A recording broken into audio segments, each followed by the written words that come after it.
I dip, you dip, we all dip into these high protein, low calorie dip recipes. They're all single serving and can be easily enjoyed on the go.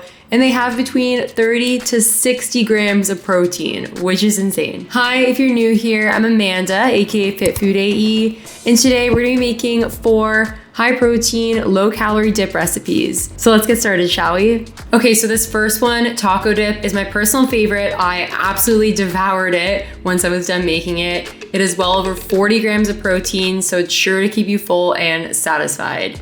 So basically we're gonna add everything to the blender. Yes, that bright orange powder you see, that's the cheese from the Kraft mac and cheese box. Trust me on this one. Blend it all together. It might be a bit stubborn, so just give it a few shakes. Try not to add liquid because you don't want it to be like too liquidy. It's supposed to be kind of thick like that. And then now we're going to cook the veggie ground. You can use regular ground beef as well, but I just used the one from Yeast because I had it in my freezer. You could also use like Beyond Meat. But yeah, basically you're gonna cook it on the stove top, add your spices. I added some garlic powder and salt. What's great about these recipes is, see this glass container here? You can mix all the ingredients and bake them like all in one and store it in the glass container as well. So we're gonna add all the ingredients to here. We're gonna add tomatoes and green onion, of course, because we need our veggies. And then we're gonna pour the sauce in. Use a little spatula to get all the sauce out of the blender cup if you need to. Make sure to mix that all together thoroughly. It looks so yummy, just even right now. Make sure to mix it thoroughly, get those corners, and then you're gonna add some cheese on top. So some light shredded marble cheese, because we want it to be extra cheesy and gooey. Then we're gonna put it in the oven. The bake time is on the screen. Now guys, you should broil this for like a minute or two so the cheese get extra bubbly. I don't know what's up with my broil feature on my oven. It doesn't really work. I tried doing it and I feel like it didn't do anything, but look at how thick she is. I'm gonna add some lettuce on top as well, just because this is taco dip, but you don't necessarily have to. I feel like it kind of looked more aesthetic without the lettuce. But yeah, you could pair it with chips. You could pair it with like carrot sticks or celery if you're feeling healthy. But yeah, look at that. It looks so, so good. Of course, this recipe is for one, but you can also double it, triple it, whatever, bring it to a party, a potluck. It's sure to be a crowd favorite. I've actually brought this to a potluck before and it's delicious. Again, depending on your macro needs, you can enjoy this by the spoonful with chips. Maybe depending on your needs, you'll only enjoy half of it, but then pair some chips with it. It all depends, right? It's really easy to just like store half of it and then heat it up again. So you don't even need to eat the whole thing. Honestly, it's so big and filling, that portion, that you might not even eat the whole thing, but I don't know your appetite, so.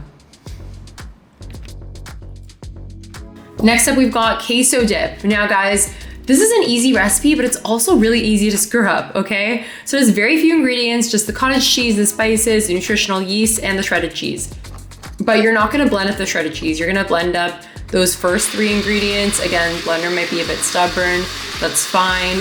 I would say try not to add liquid to it, because again, you don't want it to be too runny, but depending on your blender, maybe you need to add like a little teaspoon of water. So you're gonna pour that all into the Tupperware. Again, I like to use like a little spatula thingy to take it all out, because then otherwise you're leaving some behind, and we want to get all those macros.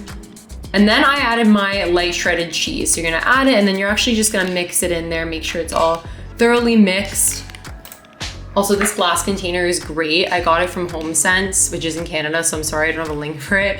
But then you're gonna microwave it. So you're gonna do 2 30-second intervals. So I microwave for 30 seconds, then I stirred it, and then I microwaved it again for 30 seconds. Guys, do not over microwave it, otherwise the cheese is gonna curdle. That's what I did the first time. I put it in for too long and the cheese curdled and I had to make it again. It was super annoying, but look at that cheese pull, delicious. Oh my God, this pairs so well with chips, with like carrot sticks, celery, whatever the like, but this tastes so good. I absolutely love queso, but queso is just like so high in calories and not as high in protein as you would think, but this is a great alternative, has well over 40 grams of protein for the whole thing, delicious. Now, what I would recommend in terms of taking with you to work or school is mix the shredded cheese in, and then when you get to work or school or whatever, put it in the microwave for 30 seconds, stir it 30 seconds, rather than like microwaving it beforehand. I'm assuming that like people have microwaves at work or school. Hopefully you do. If not, just enjoy this at home. But yeah, absolutely so good. What do we got up next? Buffalo chicken dip. I mean chicken with the apostrophe N because I use vegan chicken, but you could just use regular chicken if you want. Now, I made a mistake the first time I made this. Again, I put it in the oven too long and the cheese curdled, so don't make that same mistake. Put it in for the bake time, I say. So we're gonna blend these first ingredients together. Again, it works better if you blend them all together, not just the cottage cheese. Trust me. I forgot the cornstarch, by the way. That's how you see me adding it in after. So you're gonna blend it all together until it's very thorough. Make sure it's thorough. And you're gonna add vegan chicken, which I kind of like shredded with my fingers. Shredded, I don't know if that's right, we're pulled apart with my fingers. And then we're gonna add the sauce in. Again, make sure to use that spatula. Then you're gonna mix in some of the shredded cheese and we're gonna leave the rest to put on top. So make sure to mix it evenly. It looks like watery, but trust the process, guys. Trust the process. So we're gonna put the cheese on top. And I normally don't even like spicy food, but I absolutely love this. I devoured half of it, my boyfriend devoured the other half. Again, I wish I could have broiled it. My oven just does not do that for some reason, but still absolutely delicious. Look at that cheese pull, so good. I mean, everything tastes great with a ton of cheese, but I didn't even have to use a ton for this recipe, and it was enough.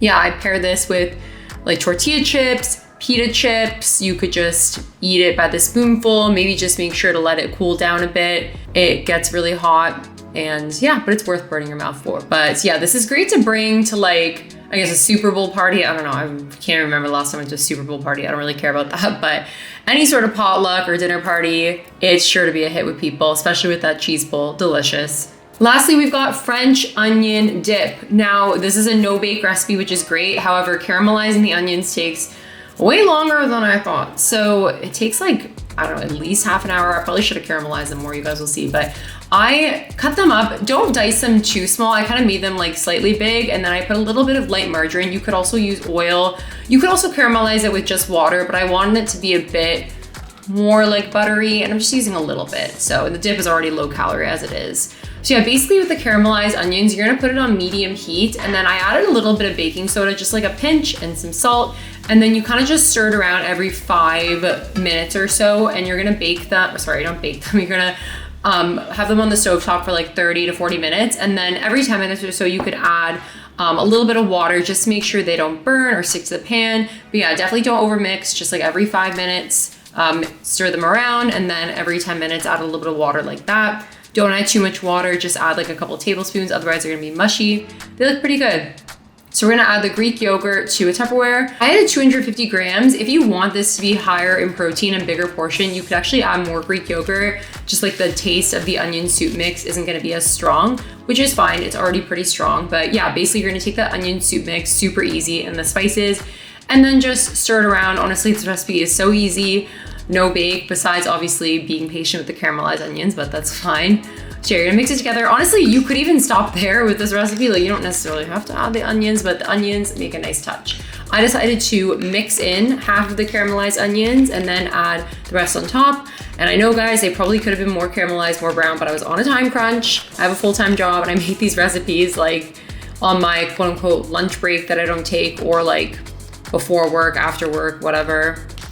This looks so good. I love caramelized onions. Like, I would just eat them by the spoonful. Add a little bit of chives on top for decoration. And then yeah, I paired these with like the Cedar Valley pita chips. Those are so good. Look at how thick this looks. It was so delicious and low calorie. Again, a great option for like a potluck, that Super Bowl party that I'm not gonna go to, or yeah, just like a lunch to bring. Like, you can bring this in a Tupperware, or you just keep it in the fridge. Like right now, I actually have it in the fridge to eat tomorrow. You could even eat half of it and then save the other half. But yeah, this is a really good option if you want something decadent, but without all the calories and keeping it higher protein.